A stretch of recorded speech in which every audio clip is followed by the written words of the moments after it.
করমু 2,40,000 দেন। আচ্ছা ঠিক আছে ভাই, আপনি একটু থাকেন, আমরা টাকাগুলো একটু ম্যানেজ করে নিয়ে আসি।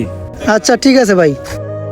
পনয়, রাসেল, কাকা, টাকা বাই করেন জলদি করে। বাবা টাকা দিতেছি।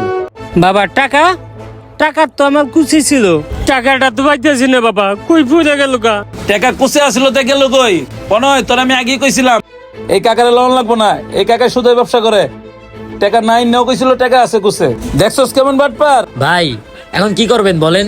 চাচা আপনি একটু ভালো করে খুঁজা দেন, আর নাইলে আপনি যে রাস্তা দিয়ে আইছেন ওই রাস্তা একটু খুঁজা দেন। কি কস? বাবা টাকাটা খুশি ছিল।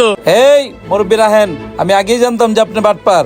টাকা নাই নেও কোন যে টাকা আনছি, শুধু এই ব্যবসা করতে করতে মাথাটাও নষ্ট হয়ে গেছে। গে দেন কয় টাকা হারাইছেন, যদি টাকা মিলাইতে পারেন তাইলে আয়েন আমাদের লগে কুরবানির ভাগে, নাইলে যান। ভাই শুধু ব্যবসায়ীরা এমনই হয়, কথাবার্তা কোনো ঠিক থাকে না। থাক রাসেল বাদ দে। মানিক ভাই এখন হিসাব করেন, আমাকে 60,000 টাকা করে 1,80,000 টাকা আহে। আরেকটা লোক আমরা কই পাই? পনয়, তাইলে এক কাজ করা যায়, 2 ভাগ আমি নেই আর 2 ভাগ তোরা দুজনে নেই। আপনি দিবেন? তাইলে তো হইলই, চলেন।